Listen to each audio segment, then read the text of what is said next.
Welcome to the Veterans Impact Show, where our commitment is to help, hope, and healing of our veteran family and our nation. I'm Jim Blythe, a U.S. Navy veteran and a certified senior advisor. Join us as we continue the mission of leadership and commitment to our communities and our great country. Why, you never know where we're going to go or who you're going to meet. We invite you to join in, plug in, and share in what we do. This is your Veterans Impact Show. Welcome aboard. I'm Jim Blythe, U.S. Navy veteran. Joining me, my pastor, my partner here is my co-host, Cedric White. Cedric? Glad to be here, Jim. Yeah, both of us, you are U.S. Navy veterans. Now, this is Martin Luther King Day, but this will be broadcast a little bit later.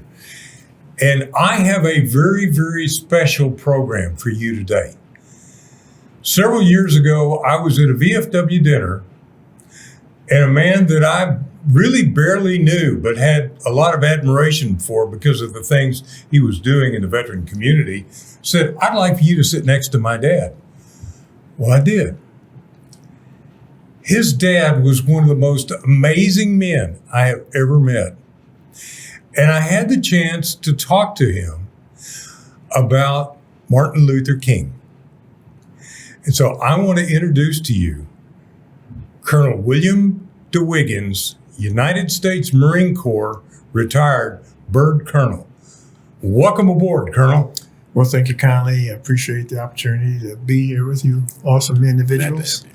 And just to share a little bit of my fabric, of who and what I am, and try to fill in and correct whatever tale my dad may have told. Well, first of all, your dad was an incredible brigadier general, United States Air Force, started flying, in the late 1940s, early 1950s? Yes. Unbeknownst to the Air Force at the time, he paid his 15 cents for flight hours and would catch a variety of trolley cars to get to a flight training facility, and he had his license at 15, but he didn't want anybody to know he could fly because he loved it so much. And he was a fighter pilot in Vietnam. Yes, that was his dream. And if you were to look at some of the pictures, he was always the only ink spot. And he took that personally. When I say ink spot, if people of color would know that he was the only Black American that was in those programs. And he was just bound, determined he would never be washed out. And he would always carry the mantle of being a person of color, and particularly his last name for what his forefathers, his fathers and grandparents had done to really solidify that name in the Black community. And there's just stories galore about the impact that he felt he had to carry forward. Everyone in his family were all educated, all had graduated from high school, bachelor's degrees, master's degrees, doctorates, PhD, and law degrees. So he too had that kind of intellectual prowess behind him, and he was just one fearful. He was not afraid. He was not afraid. And when he had the opportunity to fly, he was going to show he was going to be Top Gun. And he graduated top of his class, though they wouldn't let him, because there's just no such thing as having somebody of color be better than white folks, which we know is bunk. Not always the true Bunk. metal of an individual. And one of the things I said to him, and he was very humble and very quiet, you fought quite a battle to rise to the level of a brigadier general and as a fighter pilot, as an African American in this time period in American history, because this was the biggest change. We were changing in that time period after World War II. And he just sat there and kind of nodded. But he was on the cutting edge. He was the point of the spear, wasn't he? Well, yes, but you have to remember you had Chappie James and you had Obie Davis, those African Americans came before him. But yes, during his time period in the quote modern Air Force with the modern aircraft, and he was one of the pilots that trained all of our our partners in worldwide, Saudi. They came to Davis Monthan to learn how to fly that aircraft because he was one of the best to teach. And he would have been probably a lieutenant general, maybe a full general, but my mom had gotten very, very sick, and he made a love decision that he didn't want to take mom to Germany or Europe and bring her back in a pine box. So he said, I'm going to give this up for the safety and the sanctity of my wife and my love. As much as he loved flying, he loved my mom more than that. And so. That was great. How old were you when you met General Boddie? I was probably 7, 8. And I just lost my dad a couple of years prior to that, Dr. Horace Greeley Dwiggins. So I didn't get to know him. I know him from pictures and remember those particular scenes, but I was just a little guy at the time. And then, this strapping, gentleman that was 29 years old, coming to Tuskegee, driving a 190 Mercedes-Benz convertible hardtop, driving through town. People just didn't know what to think. They said, "Who is this?" And that was the general. That was him. That was, as he called himself, Tim Boddie. One of the things, because I was naval aviation, Cedric was the missile guy. My squadron had the A4 Skyhawk, which was McDonnell Douglas. We all dreamed of being in a squadron that had the F4 Phantom. And I have known quite a few Phantom jockeys, as well as Phantom jockeys that were instructors. That is not the easiest plane in the world to fly. Yet that was the highest performance plane we had in Vietnam. That carried the load for most of Vietnam. And that was something. And he was not ever shot down, but he came back with one, you said, with the wingtip shot off. Right, there'd be holes, but the way that aircraft was built, it was almost like it had a bathtub underneath the underbody because it could absorb rounds without penetrating the most vital parts of the aircraft. And he did, in fact, in one of the missions he ran, he came back with a SAM missile had taken out the left tip of his aircraft, and he just thought it was turbulence and continued the mission. And it wasn't until he was doing a mid-air refueling mission that the refueling jock said, "Hey, sir, part of your right wing is missing." And he said, "What?" And you can only look just so far back. But when he landed, there's a picture of him, and everybody says, "Oh my God!" He said, "I just thought it was turbulence." Oh man! Now he had several degrees. He spoke several languages, Yes, sir. which was customary with that group of people to be just, the best of the best. Well, ironic when you think about his parents and the lineage, they knew that this was still a country that was molding itself.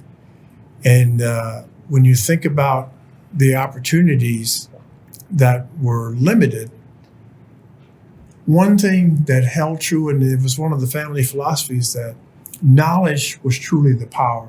Mm-hmm. And so emphasizing education was just a big part of the family culture for his family, my parents' families, all of us. And my dad just didn't believe in, bull junking around. You get your books, then you can go play. He just didn't tolerate you not being able to. He said, and Martin Luther said it as well, if you're going to be a street sweeper, be a Michelangelo street sweeper. So when people walk the street, says, "Oh my goodness, look at this masterpiece." And who did that? That Michelangelo over there with that broom. Well, you remember the conversation, or maybe you do, the conversation I had with your dad. And I said, I am so honored that when Martin Luther King came to SMU in 1966 and spoke, I got a chance to very briefly meet him. And he said, oh, you mean such and such? And he called this name, and I'm like, huh? He said, that was my best friend growing up. Yeah. Their fathers were friends. So Martin Luther King, who we are honoring today, by honoring General Boddie, we're also honoring Martin Luther King because the two were closest of friends. And he told some stories. Take it over and tell us some stories. Well, I mean, I could go through the entire family lineage, but every member of my dad's family was a pastor. And going back to the ones I could remember was Jacob Benjamin. He was born on November 18th, 1872. Mm-hmm. Not only was he a tenant farmer on the outskirts of Nashville, where he did, farming. They call it tobacco roll. It was the Rocky Mountains in North Carolina. But he also preached on the weekends. And then his grandmother was Mary Gertrude Boddie, and she was the first African-American to graduate from Strasburg College. At the time, they called it Strasburg Normal School. And to understand that, it would be important for people to understand that during that same time period, in the free states of the United States, slaves were still owned.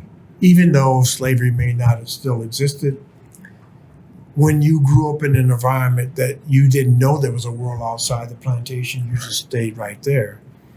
And so the great-great-grandfathers of many of the migrated freed slaves who migrated north, their great-great-grandfathers were white. Yeah.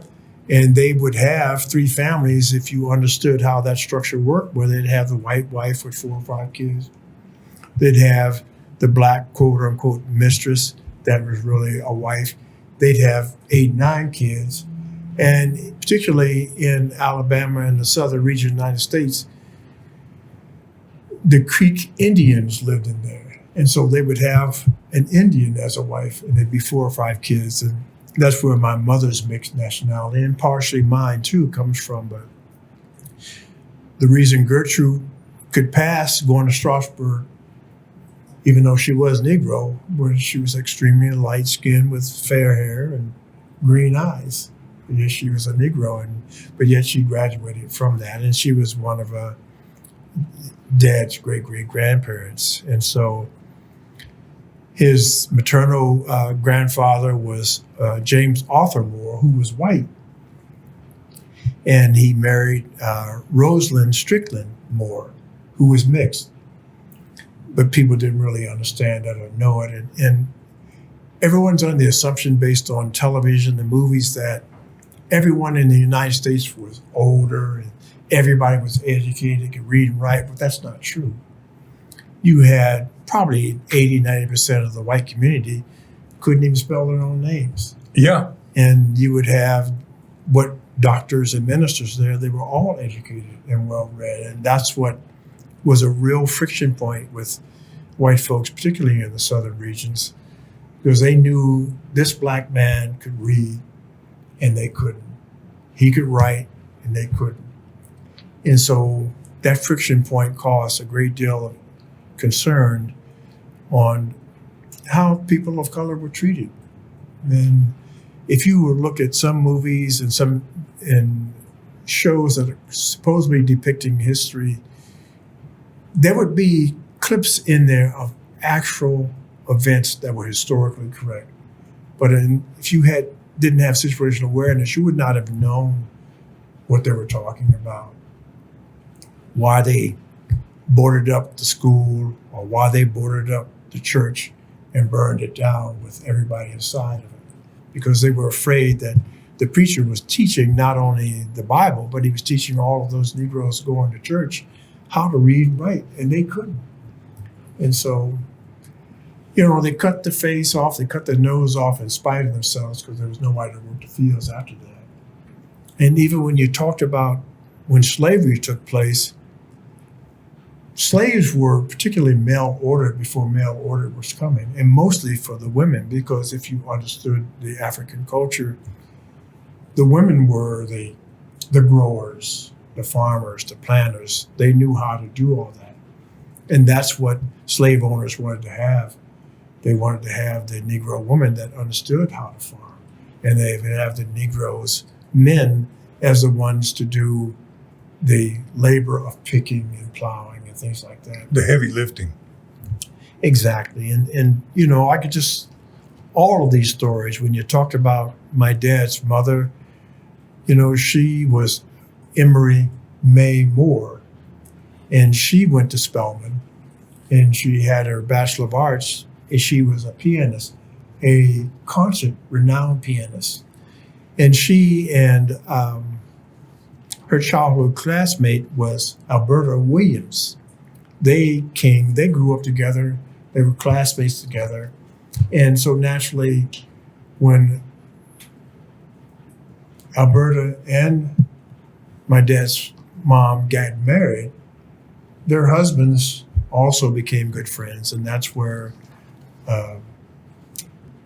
Michael Martin Luther became good friends with James Timothy Sr. And with that friendship, the Martin Luther King Sr. worked as an understudy to James Boddie, Dad's grandfather, in his church. And they had a church in Atlanta, Georgia. And before Martin Luther went to Ebenezer Baptist Church, he was an understudy of Dad's grandfather. Wow. I'll tell you what, this conversation is getting really exciting for me. I'm with Col William Dwiggins, United States Marine Corps. Let me tell you something. His biological father was an amazing man, doctor. But his stepfather was an amazing man I got to meet, a brigadier general, an F-4 pilot. We're going to continue this conversation in honor of Martin Luther King, in honor of Brigadier General Boddie. This is Jim Blythe, and joining me, Cedric White. And Cedric, this is quite a conversation. I'm blown away. I'm just loving just hearing. I'm learning so much. I'm excited. And I'm glad you brought your niece, Skylar. Yes. All right, we'll be right back after these words.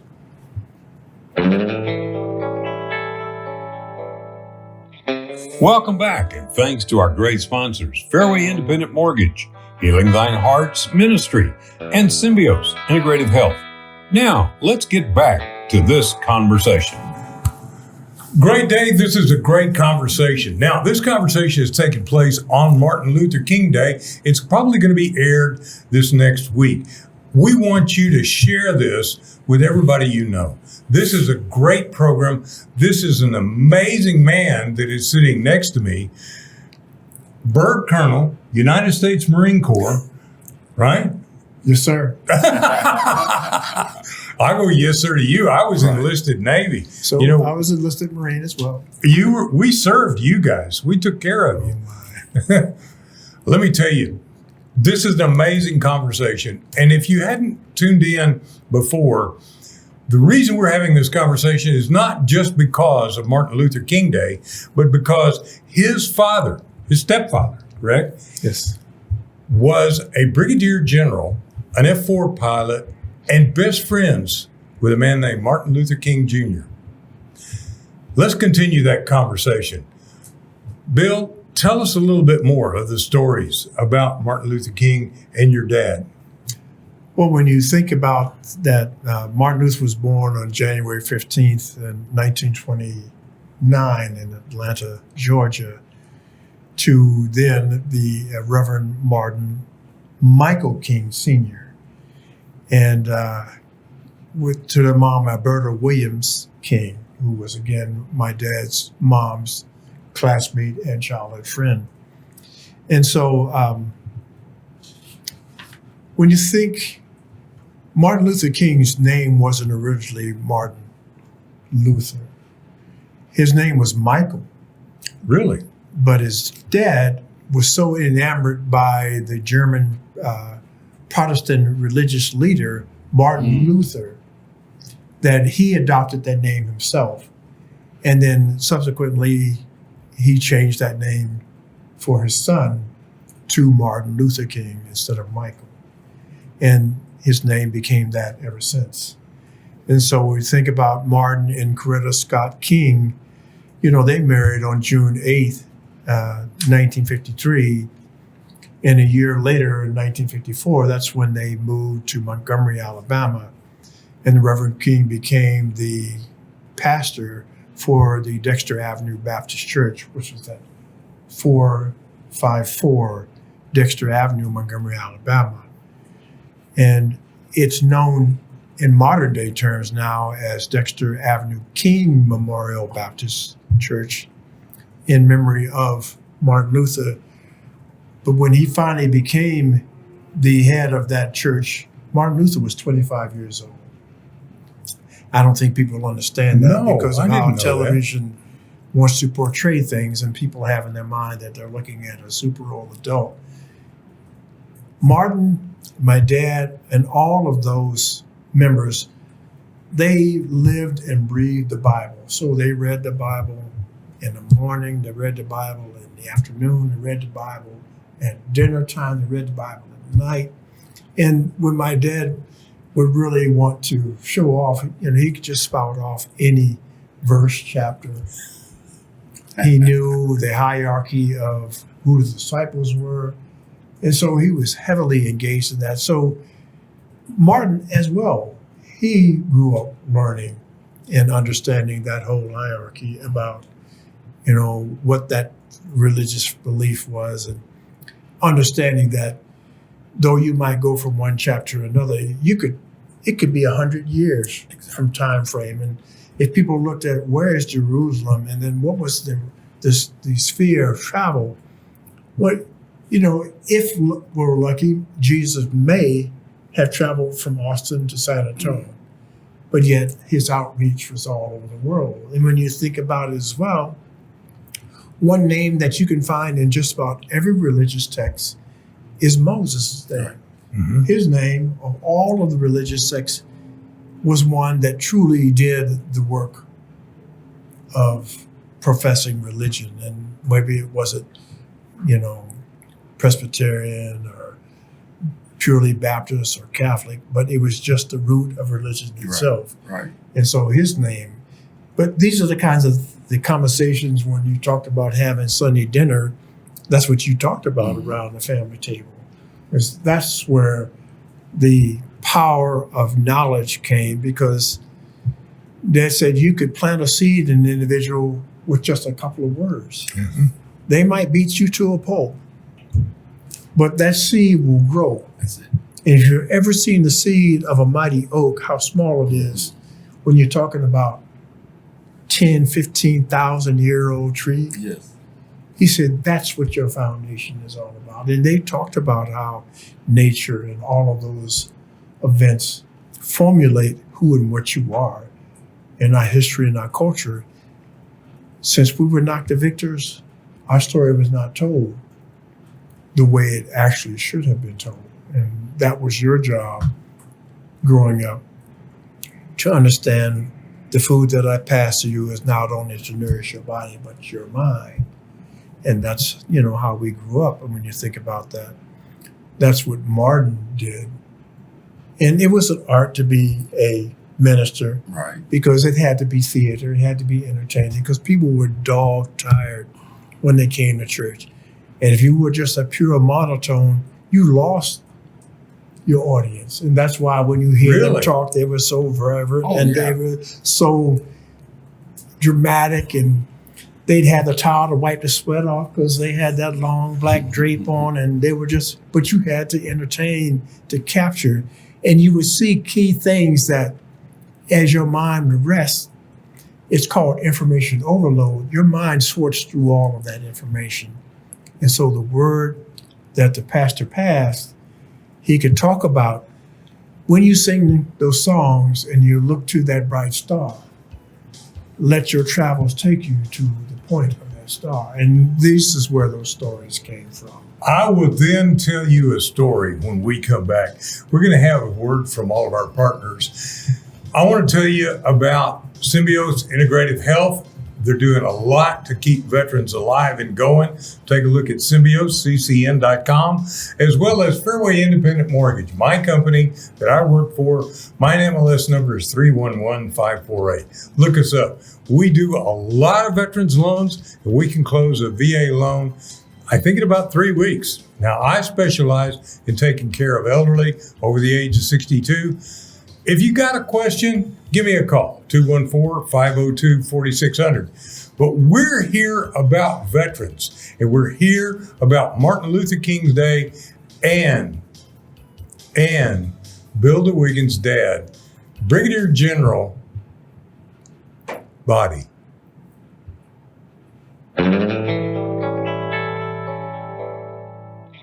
Welcome back, and thanks to our great sponsors, Fairway Independent Mortgage, Healing Thine Heart's Ministry, and Symbiosis Integrative Health. Now, let's get back to this conversation. Well, welcome back. Welcome back. I am Pastor Cedric White with Healing Thine Hearts with Big Jim Blythe of the Veterans Impact Show. We're both Navy veterans, but with us today, we have Colonel Dwiggins. We have a person who is filling in a lot of the gaps. When you think you know a lot of things, and then you have somebody that comes in and they can fill in some areas, gaps, and things that you thought you knew, and add some context in some areas that you'd never heard. That's who we have in our presence today. We have a man whose father walked alongside and was very good friends with Dr. Martin Luther King Jr. So it is an honor, and I don't want to take away from what you've been sharing, because again, some things I thought I knew are things that I had even forgotten, right? That you are bringing back to the surface, and I think it's lost on a lot of our culture today, and you're bringing emphasis to that. So I do want to ask you a question, though, yes, in reference to your family environment, right? How was it day to day having the father that you had, who had access to Martin Luther King? What were some of the stories that he told you about having access to that guy? Well, again, even during my life growing up and my dad's life, in the Negro family, you were seen and not heard Right. unless someone asked Oh, wait a minute, for guys. you involvement. In my white Navy family, yeah. Well, I just say that though, but you would be in the rooms where adults would talk, and particularly socializing in the Negro family or the African American family was always at someone's house. Mm-hmm. Mm-hmm. And so you would hear stories about how people were being treated on jobs and things like that, and how folks were treated in the South compared to how they were treated in the North. The North was a little more welcoming, because when you talk about Dr. Reverend Boddie, he had the largest Negro congregation in Baltimore, Maryland. Okay. And if anybody wanted to get in political office, I wanted a job, I wanted to bring the bus routes over, Okay. or do the trash pickup, they had to come to his doorstep. Right. And so in the African American and Negro community, you knew somebody was out of place. Mm. But if you were white or something other than a dark-skinned person, everybody knew it. Right. And you would wonder how the word could get from the corner of Fifth Street to the top of the corner of 12th Street before the driver in the car got there. But, you know, they had their ways. Mm-hmm. But they were all going to the church to see Reverend Boddie at Shiloh and ask him, what do we need to do to improve things? And he said, well, you don't have any people of color working on the sanitary. If you want my 60,000 Negro votes, you're going to give me 60 jobs. Okay. And so we hear that in modern day terms, but that's how it worked back even then. Right. Because they knew he was highly educated. They knew he was highly connected. And he could easily do a Martin Luther King, let's boycott.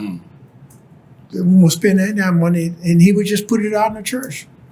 No money would be spent past 15th Street. Right.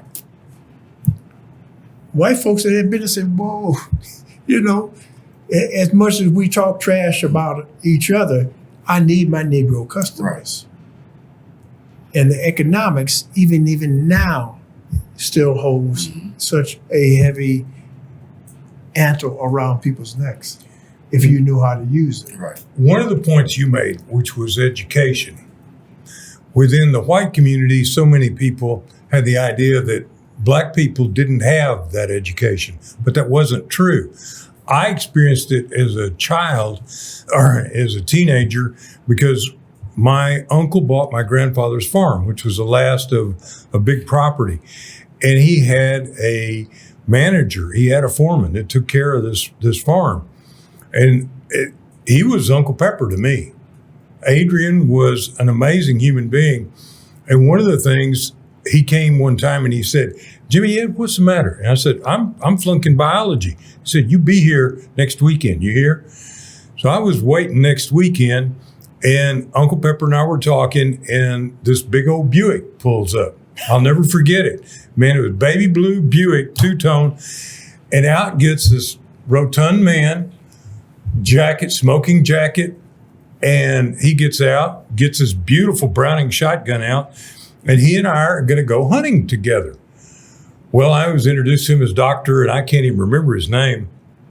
And he was an amazing man as we walked together. And he's talking with this 17-year-old white boy. And Quail jumps up and bang, I got it. He says, okay, now sit down. And he pulls out a pocket knife and he starts dissecting the bird, explaining it to me, explaining how the wing worked, explaining how the digestive system, explaining the whole thing. You know what? That man got me interested. He knew how to teach. Where many of the teachers that I had, they knew the subject, but they didn't know how to teach. And I encountered that even in college. But I was amazed back then. And then, as I was telling you earlier, my grandfather, Pete Roberts, was a postmaster down in Corsicana, and his best friend was Will Coleman, who was the first Black veterinarian in the state of Texas, and my grandfather put him through school. So there were some families that were very close and had relationships and really understood. But boy, for the most part, you didn't hear that very often. No, because it would not be the narrative that the majority would want to hear. And it's interesting when you think about that. But you just go back to when Senior Martin Luther and his kids, when they would get together, particularly for the Southern Baptist Coalition, Martin would travel with his dad because that's how his dad got exposure. And then dad would be with his dad. And they would just spend those summers in those meetings together, just as dad would say, we're just trying to stay alive because you got it on the line, they did not spare the bribe. And so they would hide away and, go sneak a piece of candy here and there, or go in there and say, is this real wine? You taste a little of the communion. And you don't do what little boys do. Right. And they went to summer camp at Camp Atwood, which is located in East Brookfield, Maine. But it was a summer camp place for minority kids, somewhat affluent, but they taught them about scouting and living outside and community and things like that. And that's where they would go and just be boys, which was so interesting when you think about looking at those pictures, all of these strapping young Black men being able to be fellowships. But they had, the readings 3 times a day. And they took those biblical terms, as you were talking about, how you take one fish and feed a village, take one loaf of bread. And they taught them really what the concept of that whole teaching was. Right. How you teach people how to farm. Or I just don't bring you the fish. I'm going to show you how to bait the hook so you can fish for yourself and feed for yourself. Biblically, it is written differently, but in short terms, that's what was being meant by that. And so these young men, Martin Luther and Dad, as they would go to these schools, they were being trained on how you uplift those that may not be as fortunate as we are. Because their parents, quote unquote, had money. When you think about they had a church and you made $1 for every sermon. But that $1 back in the day, went a long way. and Mama knew how to stretch that Oh, yeah. and make that bread go. And so I think we lose track of that kind of understanding that's where their religious convictions were so pointed, because you could always go back to the book and see something or find an answer to a question that had been sought thousands of years ago. You just have to understand how to interpret it and how to take the different pieces of the Bible, because it was a puzzle. And there may be 100 years between each puzzle piece. That's why when the sermons are given, it's just not one sermon. It may be, chapter 15 out of the base sermon. But it fits to the core of the lesson, and then how you go and find the various chapters to pull together. And that's something you need to bring to your folks when they need to go back. It's there. They talked about that the answers are already there. Somebody has lived whatever you were experiencing. Amen. And again, they understood culture, they understood language, they understood theology, philosophy, and they would talk about Shakespeare didn't come up with anything new. He just put it in writing and people just use it. It says, but one thing he made more modern for people to understand, as the Bible had already foretold, the only thing that changed was the actor. Because the act remains the same. Right. Yes, it's compressed because of technology, where you're talking about the world was flat. Well, the world is flat again because you can take these phones out and I can talk to somebody in China in a matter of a split second. Well, it would take you thousands of years to even know that there was such a place across the Pacific or the Atlantic. So this is what they were taught us. When you talk about, Dick Tracy and Marvel Man and all that, that's my dad's generation. Talking about the talking phone. They say, what? Yeah, I remember Dick Tracy. I was 9 years old. I got a talking phone right now. We were so far ahead of us, but people just couldn't wrap their head around it. And so all I try to do is bring that rationale to a modern term so folks can just understand it's there. It's there, and that's what they taught. And that's where, Martin and Dad and his dad, I could share you the letters just to show you how connected they are. I was fortunate enough to be around to help my dad make a decision because Stanford University, they did the Martin Luther King Research and Education Institute on J. Timothy Boddie to Martin Luther King Sr.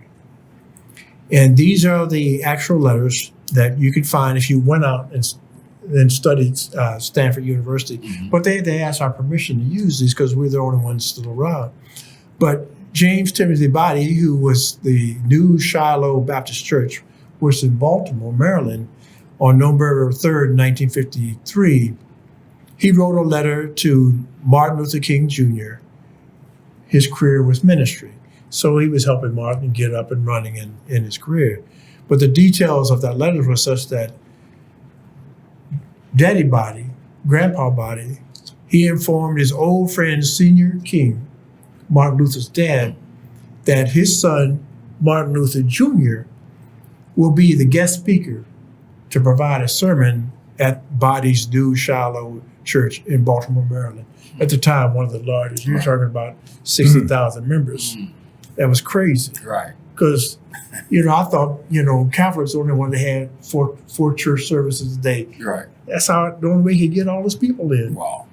Plus, they had a food bank. They fed people. Okay. They had a huge kitchen in the basement. it didn't matter who you were with Cully Boy. You came out and got fed on Sunday. That's just why. But you had to hear the sermon to get that. And so, but he just said, hey, in my absence, I'm going to have, I want you to know that I'm referencing you through your son, because I'm going to the National Baptist Convention in Miami, because, you know, he was a part of the presidentship, but they were going to vote in something new. And I'm paraphrasing just to keep things moving along, but he said, my dear friend, ML, you were missed in Miami, but know you, as I do, would have burned up a lot of energy starting and talking your position according to your convictions. Being a minister, you know. Things worked out as we wanted anyway.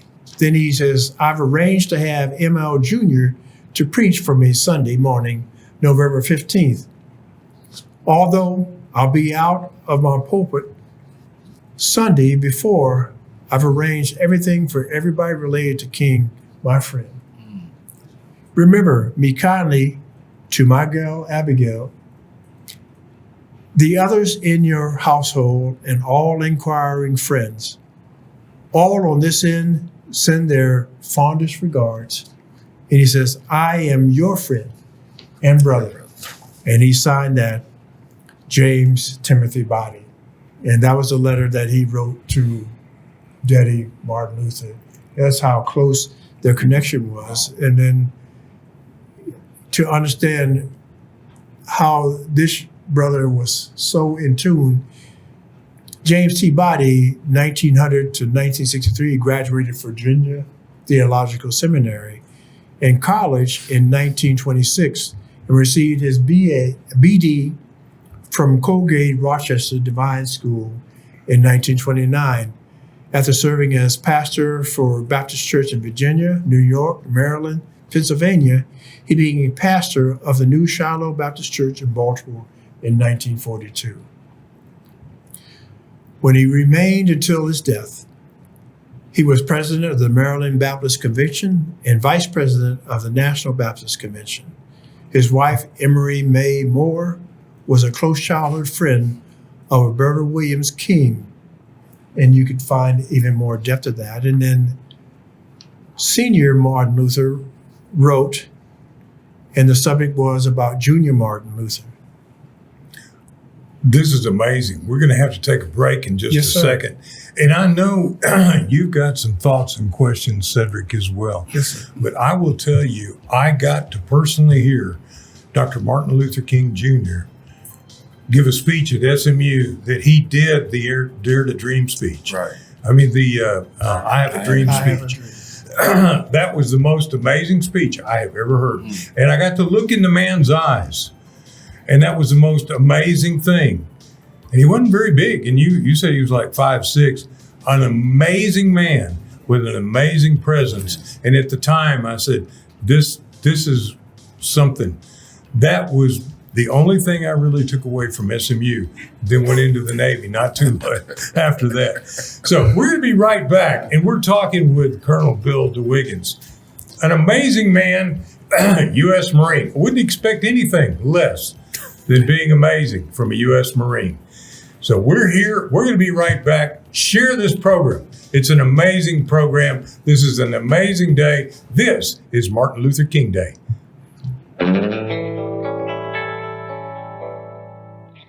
Welcome back, and thanks to our great sponsors, Fairway Independent Mortgage, Healing Thine Heart's Ministry, and Symbios Integrative Health. Now, let's get back to this conversation. Brimstone, put that black robe on. Okay, Cedric, you're on. I've been talking too much. No, this has been a wonderful show. I'm sitting here and I'm listening, and the whole time I was like, okay, time is flying. We're going to have to do this again. We're going to have to do this again because there's far too much in this short period of time to grasp everything that needs to be talked about. There's so much in the way of history, so much in the way of connecting the dots, so much in the way that, again, has been lost, right? And as you were talking, Colonel, I'm thinking our youth today, even, I'm no spring chicken, right? I've been around a corner or two, but I think about how much we are busied, we have so much going on, and we forget. And what's the saying? If you forget your history, you're bound to repeat it, right? And so, but I can't forget it if I never knew it. And, John said it like this. John 8:32 says, you shall know the truth, and the truth shall, the synoptic gospel says, set you free. I like John. John said the truth shall make you free. And that's the one. And what we're learning today are some truths that a lot of people aren't aware of. So we're talking just a few minutes left on today's show. I want to give you an opportunity. If you were to, so many questions in my mind, but if you were to talk to a military person today, if you were to talk to an individual and think about the historicity that comes with you, that's sitting right here today, what would you tell a person that is interested in the military, that maybe even has a level of hesitancy about getting involved in the military? What would you tell them today based upon what you know, who you grew up with, the connections that you have? What would you tell them that of significance today in reference to the military? It's ironic because I was thinking as you were saying that having the fortune of traveling the world and then growing up in that environment, I can remember the white officers and enlisted that had never been in a multicultural environment. Mm-hmm. Mm-hmm. And as brilliant as my parents were, they were in awe of people of color Mm-hmm. that had so much knowledge and wealth. They had traveled. My mom coming out of Alabama, she had been overseas in Germany, most of them had. Right. And all of these white folks that had come from well-to-do families, they just didn't know. The point being is that I can remember being in boot camp as an enlisted guy, and I looked around the room, and there was every ethnicity I thought I was situationally aware of, that we were all in there, bald heads, butt naked, looking at we all looked the same. But the experience was fantastic. And then to travel the world, and I could grasp all of those dinner conversations. And when I was in Japan, I was in Korea, I was in the Philippines, I was in the Hukus, I was in Europe. Being intellectually capable had no color barrier. Mm. And the military afforded me the opportunity that I probably would not have had, That because is so true. people were fearful of this giant American, but I understood their culture. Mm-hmm. I knew how to respond and act to them. Right. Immediately. Whatever ice was between us had gone. They were so willing to teach me and Mm-hmm. correct me in my pronunciation or my articulation Right. of their language. And in the military, for you to travel the world like that, on your own blood and sweat and tears, because it's not free, Come on. but spending $20,000, $30,000 to go spend a week in a $1,000 room when you can sleep out in a sleeping bag and look at the stars in some country, Right. you never forget that. Right. And that's what I just found. Plus, you can't go any place else that, in my mind, and have what you have here in the United States. That is so true. And unfortunately, we have so many people coming in that want to take and not want to give. And when Negroes finally did become free, they understood because they had already come from another country. Mm-hmm. Let me go see what the rest of the world is thinking. Right. And the white boys would tell stories about, they got tails, they got this, that, and the other. Yes. But people in other countries of the world said, this is an amazing human being, because we could speak languages to begin with. Mm-hmm. We just didn't, because we got whooped Right. If on you the did. front. Right. But we could speak multitude of languages. If you even studied our history, as you talked about, you go to Africa, how many of the great queens already know how to speak Portuguese, French, Right. Spanish? Hebrew. And, I mean, they were migrating and integrating and doing business with people all over the world, but we didn't win the war, quote unquote, so the story wasn't going to be told from the perspective of white folks. They said, you can't have no Negro that had that much knowledge. They said that Malcolm X said that's just too much power for one man. Didn't have to say a word, point his finger. Them boys turned and marched on. Them crackers stood up there and said, oh my goodness, that's just too much power for one man to have. And Malcolm said the same thing you said.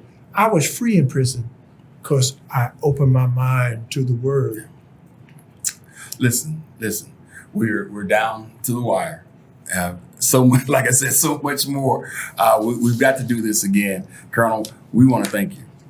Thank you for being here on this day. I know you probably had a lot to do. You may have somewhere to go after this, but we want to thank you for being here today and sharing with us. This is enlightening. I'm hoping, my little niece, we got a lot to talk about. We're going to have some serious, deep conversations on the way home. Jim. Let's close with prayer.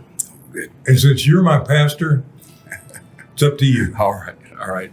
So, Father God, we thank you. We thank you for the day that we recognize a great man, a man who stood for not just freedom for people of color, but freedom and integrity for all, Father God. And we ask that even in a day where there seems to be more separation, more people looking to separate yet again, Father, that you would have your hand on this nation. You would give us that love so that we could turn to one another, learn about one another, and not fear. Lord, you said you didn't give us a spirit of fear, but of power, of love, and of a sound mind. That means you give us power to love for one another, and peace with one another. So let us have that. Bring us back this country, one nation under God, indivisible, with liberty and justice for all. In your name we pray. Amen. Amen. Thank you. Thank you, Colonel. And thank you for being on board today. Thank you. And share this program. It's important that we get this word out.